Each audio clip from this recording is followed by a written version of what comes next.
Hoje, no nosso bate-papo, iremos falar sobre gorduras boas e como ela pode transformar o nosso corpo. Conosco hoje, doutora Luíla Coelho. Obrigada, Sônia, pelo convite. Nós aqui agradecemos. Boni, bem-vindo ao Conceito Podcast, Boni. Obrigado, Sônia, novamente aqui, agora para falar sobre gorduras boas. Eu nunca pensei, Sônia, que houvesse gordura boa, porque a gente ouve dizer que gordura é tão ruim. Eu falei, meu Deus, e aí? Gorduras boas, quando você me convidou? Bom, a gente vai falar sobre gorduras boas. Eu falei, eu quero participar desse para eu entender o que é isso. E aí, doutora? Então, graças a Deus, a gente tem as gorduras boas, porque elas são essenciais para o funcionamento do nosso corpo.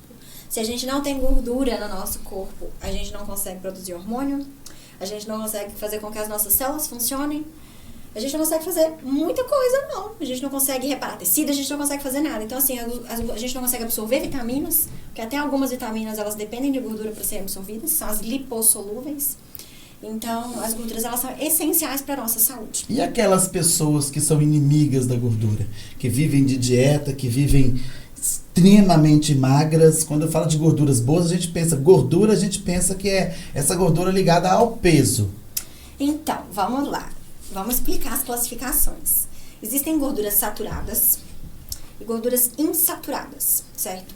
As gorduras saturadas, que é a gordura da carne vermelha, que é a gordura dos óleos da banha de porco, essa gordura que por muito tempo foi usada como uma gordura ruim para a saúde, até hoje muita gente defende que ela é uma gordura ruim.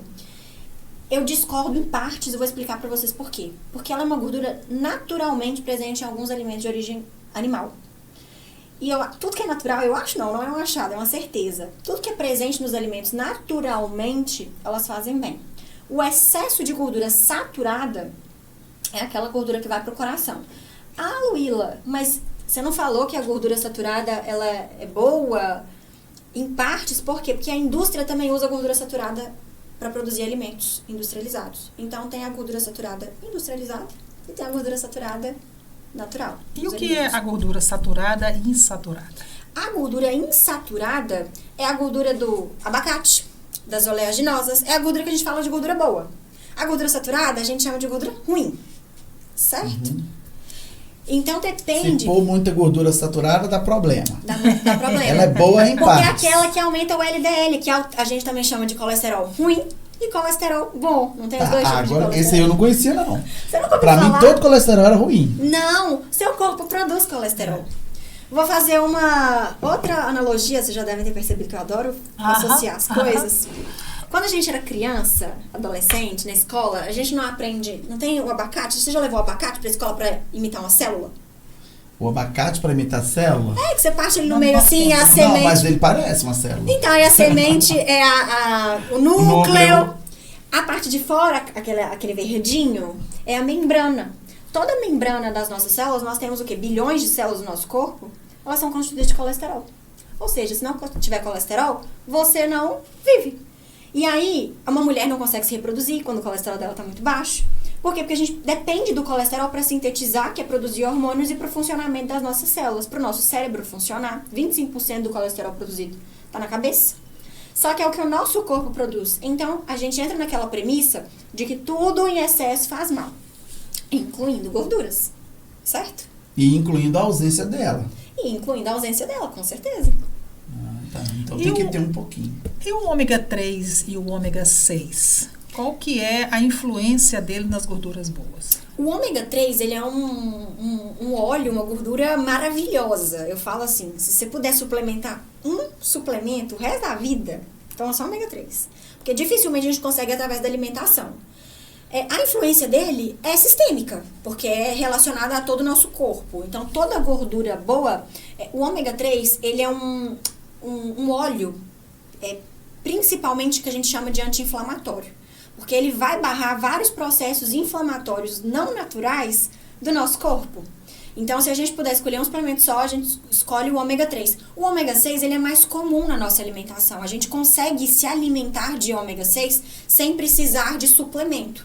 Então, o ômega 3 dificilmente, assim, porque é uma gordura muito sensível ao calor, à luz, enfim. Então, qualquer coisa degrada o ômega, por isso que a gente precisa de suplementação. Mas é essencial à saúde. O ômega 3 eu já ouvi dizer que ele vem dos peixes das águas frias e profundas lá da Noruega. E o ômega 6 vem da onde? Vem dos alimentos.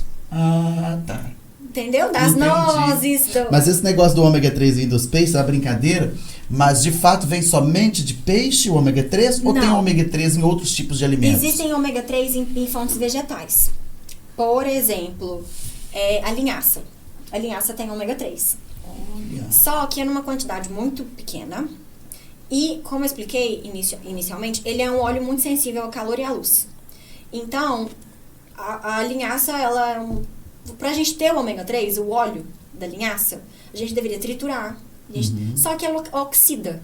Então, não tem muita alternativa que não seja suplementação.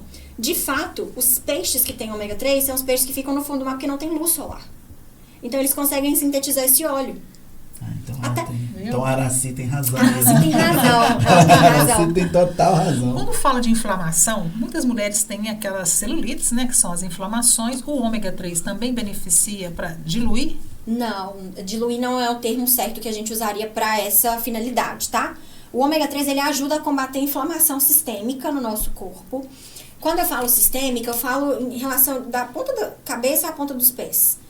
Em todos os sistemas mesmo do nosso corpo. A celulite é uma glândula de gordura inflamada do nosso tecido. Então, ele não ajuda diretamente na celulite. Uma pessoa que suplementa ômega 3, ela suplementa para qualidade de vida, não para fins estéticos. A gordura boa tem algum benefício para o nosso cérebro e para a nossa memória? Total. Pessoas com, por exemplo, medicamentos que diminuem muito o colesterol do corpo, que são necessários para tratamento de pessoas com hipercolesterolemia, que são colesterol alto, acaba baixando também a colesterol bom, a gordura boa. E elas podem sentir, por exemplo, deficiência de memória, um pouco de letargia. Então, a gente acaba precisando suplementar com as gorduras boas, poliinsaturadadas, o ômega 3, por exemplo, para suprir essa carência das gorduras boas. Eu nunca tive memória boa. Quer dizer que eu tô com carência? Não necessariamente de gorduras, né? A gente fala gordura, parece um termo, é genérico, tá? Quando a gente fala gordura aqui mais para as pessoas entenderem. Não necessariamente disso. Pode ser deficiência de outras vitaminas e minerais. B12. Porque eu trabalho com agenda. Agenda, assim, o dia inteiro eu anoto tudo, porque senão eu esqueço. Sim, existem carências nutricionais, elas estão bem relacionadas à perda de memória. Não necessariamente, não quer dizer que seja, mas é uma das hipóteses. Mas dificilmente a deficiência de gorduras poliinsaturadadas, por exemplo, elas vão trazer esse sintoma, esse sinal de esquecimento, né? A gordura boa também influencia no coração? Influencia muito, ela protege o coração. Ela, como eu expliquei, a membrana das nossas células, ela é constituída de colesterol. Então, a gente depende dessa gordura para proteger todos os nossos órgãos e sistemas do nosso corpo. Então, uma pessoa que tem, né, um HDL excelente, que é uma gordura, um colesterol bom do nosso corpo, que o nosso próprio corpo produz, a gente consegue ter o coração protegido. Acontece muito de você ir em uma patologia, fazer uma consulta, e de repente o médico olha e vira e fala assim, o HDL tá bom, o outro qualquer, o LDL tá ruim, mas não te fala exatamente o que é. E muitas vezes eu acho que tem muita gente que nem tão pergunta, rápido, né? Eles falam, você vai riscando, bom, tá tudo bom, tá? Isso aqui tá ruim, você precisa fazer isso, tá, beleza. Ele não te dá uma explicação clara. Então, se é comigo, eu pergunto, o que é isso aqui? Na verdade, a gente deveria perguntar. E a gente deveria questionar, porque afinal de contas é pra gente, não é pra outra pessoa, né? Por isso que procurar um outro profissional para te auxiliar no que você precisa, eu sempre gosto, muitos dos meus pacientes, eles trazem exames do médico, porque justamente ele toma um medicamento, mas no que esse medicamento vai impactar na saúde dele, pensando na prevenção de outras doenças, no que o medicamento vai impactar na deficiência, né? Porque existe interação medicamentosa com nutrientes, existem vários outros fatores. Então, assim, o médico talvez ele não explique, porque por não ser da ossada dele, Pra não ter... Talvez nem ele mesmo sabe ali exatamente. E às vezes... Com propriedade. E às vezes ele até... Também, né? Mas às vezes ele até sabe, mas pelo tempo que gasta pra explicar pra aquele paciente uma coisa que não é função dele. Que o paciente deveria procurar outro profissional pra explicar. E aí, às vezes, ele também não tem tempo de né? E às vezes, ao explicar, o paciente não vai entender nada. E aí ele vai falar, Ave Maria, não vou ficar explicando isso porque é complexo. Mas você sabe que às vezes a gente até esmurece em determinados médicos, que o tempo que você chega e fica esperando, eu acho aquilo assim, entendeu? Dificílimo. Você vai em um médico, às vezes você tem uma consulta marcada para as 14 horas, você chega lá 15, 20 minutos antes, na hora que você vai ver até as 5 horas, você está lá ainda, e às vezes nem foi atendido. Aí você ainda vai perguntar ainda, ao tempo que você ainda vai ficar mais ainda lá dentro do consultório. Infelizmente, muitas pessoas não prezam pela qualidade ainda, mas pela quantidade, por volume, né? De paciente, enfim, por ter demanda. Mas a gente deveria questionar, assim, nós como pacientes, eu acho que é a nossa função, assim. Até porque a gente nunca tem obrigação de saber aquilo que não é da nossa área. Então, se eu falar, e a gente confia no profissional que a gente escolheu para cuidar da gente. Se eu falar com você que você vai tomar isso para sua saúde, você vai tomar porque foi passado para você, mas você não questiona o porquê, pra quê, quanto tempo, você realmente precisa, tem outra coisa melhor. Então, assim, a gente deveria realmente entender mais. Só quando dá efeito colateral. Você toma aquele negócio, toma dor de cabeça do cão. A gente deveria aí você vai lá e fala, peraí, esse negócio não tá caindo bem, não. O que é que é? O que é isso, Você né? vai entender. Aí eu falo, isso aqui era a receita da Dona Maria, de 93 anos, e troquei no dia, passei pra você. Acontece. A gente deveria entender, porque não existe, até na minha área, não existe protocolo. Cada ser humano é único. Para cozinhar, qual que é o melhor óleo? Olha, essa pergunta é polêmica. Mamãe, essa vai pra senhora, hein? Fala pra ela. Porque ela ama cozinhar com óleo de girassol. Olha, ela acha que é o melhor do mundo. Eu passo mal com óleos vegetais. Eu não sou a favor de cozinhar com óleos vegetais. Mesmo ele ficando mais estável do que as gorduras saturadas. Aí a gente entra na banha de porco, por exemplo, para cozinhar. Que eu sou mais a favor, e o azeite. É mesmo? Então, por exemplo, você não usaria o óleo de girassol? Não usaria o óleo de girassol. Tá vendo? Entretanto, não é porque eu defendo que eu consumo em grande quantidade. A diferença a gente tem que tomar cuidado. Ah, mas ela falou que eu posso cozinhar. Uma coisa é você cozinhar com uma quantidade mínima. Inclusive, em toda recomendação dos meus pacientes, cozinhe com o mínimo de óleo possível. Ah, Luíla, mas gordura não faz bem pra saúde? Faz, mas lembra que tem a gordura intrínseca no alimento? Você vai fazer uma carne? Ela já tem gordura. Sabe? E aí a gente preza pelo equilíbrio. Não é porque pode que você pode comer à vontade. A gente ainda tem que colocar o mínimo possível pra cozinhar. Mas o azeite e a banha de porco, pra mim, são as melhores opções. Tá, e se for uma fritura, por exemplo? Se for fritura, a gente não tem muita opção. Tem que ser imerso em óleo mesmo, tem que ser qualquer outro óleo vegetal. Ela tem cara de que não come banana frita. Olha, batata frita. Ela tem cara de que não gosta. Eu frito na air fryer. Mas banana frita na air fryer eu nunca comi. Ela é delícia. Ela é uma delícia. Ela fica um pouquinho mais seca, aí você pode colocar um fio de azeite só pra ela não ficar tão sequinha, mas dá pra fazer. Mas o azeite hoje tem aquele de refogar, né? Então Sim. tem diferença de um pro outro, né? Tem por conta da estabilidade, porque quando você aquece, você muda a estrutura química do azeite.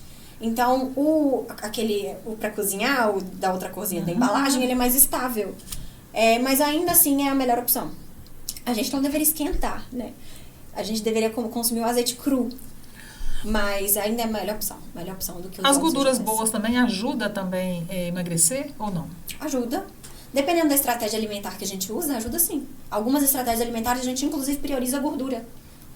Porque o açúcar em excesso, ele vira gordura.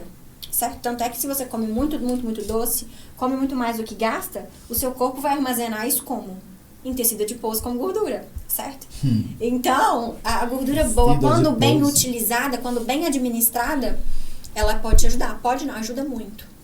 Agora vamos ver, vegetarianos e veganos. Eles comem muita gordura? Podem comer.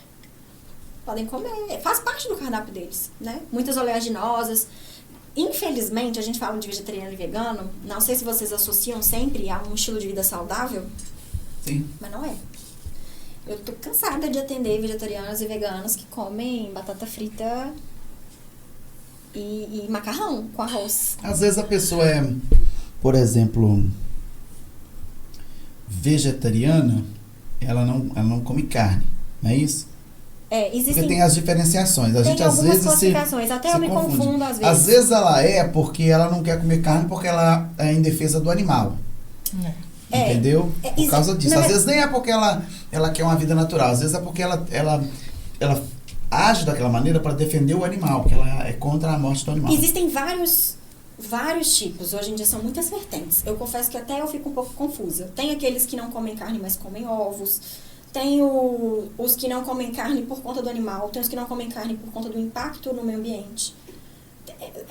É um modelo muito grande, assim, de pessoas que defendem, cada um defende uma classe, sabe? Mas, em modo geral, eles comem muitas gorduras boas. Ovos são bons pra saúde? São maravilhosos. Nossa, eu gosto demais. Sônia, é bom cozido. Não dou conta frito. do cheiro. Você não gosta do cheiro? Não. Você já comeu você coloca no micro-ondas dentro do prato e deixa ele fica estourando. Ele, o que? Aberto? Você quebrado? quebra ele dentro do prato e coloca no micro-ondas, ele fica meio assado, meio frito, sem gordura. Ele não é nem uma coisa nem a outra, só sei que ele é delicioso. Você tira assim, ó, ele inteirinho, entendeu? Eu adoro ovo também, viu? Como a gema mole, eu gosto de gema mole. É muito bom no micro-ondas. Nossa, é bom. Você não gosta do cheiro? Então você nunca comeu gemada quando você era criança? Comia. Sério? Comia. Quando é criança a gente come cada coisa, né? Hoje em dia o cheiro do ovo me incomoda. Principalmente o cozido. Mas é um alimento extremamente saudável. Tem um alimento que dizem que é muito saudável também, que eu tenho pavor, que é aquela batatinha que chamam de batata baroa. Ah, Sônia, o cheiro daquilo me embrulha o estômago, eu não aguento. Você gosta de batata baroa? Eu gosto. Ave Maria, você gosta? Dizem que ela é muito boa pra saúde. É um tubérculo, assim como qualquer outro tubérculo. Tem todos os benefícios. Ah, então ela não é extraordinária, não? Não, a diferença é que, por exemplo, pra quem quer emagrecer, ela tem um índice glicêmico mais baixo. Uma carga glicêmica mais baixa também. Ou seja, resumindo para você poder entender, você pode comer um volume maior e ainda ter os resultados que a gente espera. Então vai gerar mais saciedade, talvez seja nesse contexto aí que você ouviu que ela é melhor. Mas ela é um tubérculo assim como qualquer outro, não tem grandes. Entendi. Mas faz parte, deveria fazer parte da alimentação de todo mundo. Nós falamos das gorduras boas. Existe um limite? Existe. Toda gordura, por melhor que seja, continua sendo gordura. Então, existe um limite que é... Não existe um limite quantificável, assim, não sei nem se existe essa palavra. Não tem como você... Quantitativo. Quantitativo, não tem como você quantificar quanto você vai comer. É a base do equilíbrio mesmo. A gente, geralmente, quando calcula uma dieta, a gente faz uma distribuição equivalente de todos os macronutrientes. Mas isso é muito individual, porque varia de acordo com o peso, com o estilo de vida, com o gasto energético, né, com a atividade física que aquela pessoa faz, com a idade, com fatores de risco, então se aquela pessoa já tem um comprometimento de saúde ou não, qual a condição que aquela pessoa está, enfim. E aí a gente consegue ser mais assertivo no limite que ela deveria consumir. Mas de modo geral, generalizando, é o tal do equilíbrio, nem de mais e nem de menos. Quanto menos fritura, obviamente, quanto menos óleo usar para cocção, quanto menos industrializado, porque todo industrializado vai ter gordura saturada poucos não tem, mas a maioria tem, porque dura, né? A gente fala que aumenta o shelf life, que é a vida de prateleira do alimento, e dá sabor, a gordura atenua sabor. Então, quanto menos industrializado, é aquela receita básica que a gente escuta desde que nasceu. Quanto menos industrializado, quanto menos fritura, melhor. Você falou pra gente sobre as gorduras saturadas, as insaturadas. O que seriam as gorduras trans? As gorduras trans, elas são aquelas que não existem na natureza. São aquelas que o homem fabrica. É a gordurinha que vai pro seu coração. O creme vegetal, por exemplo, de manhã, aquele que a gente passa no pão, é uma gordura trans? Aquela margarina? Sim. Algumas podem ter. É tão gostoso. Na verdade, a gente tem que ler rótulo. Eu não consigo generalizar. Algumas não são gorduras trans, desculpa. Algumas não são, mas algumas sim. A gente precisa ler o rótulo de qual margarina que a gente está usando. Viu? Eu sempre uso 80% de lipídio, que eu sei que tem menos água, entendeu? Eu sempre uso ela, que é melhorzinha. Que tem umas horríveis, 75%, sim, até 50%. Eu não faço, eu não como, então eu não vou nem saber disso. Imagino, mas eu gosto demais.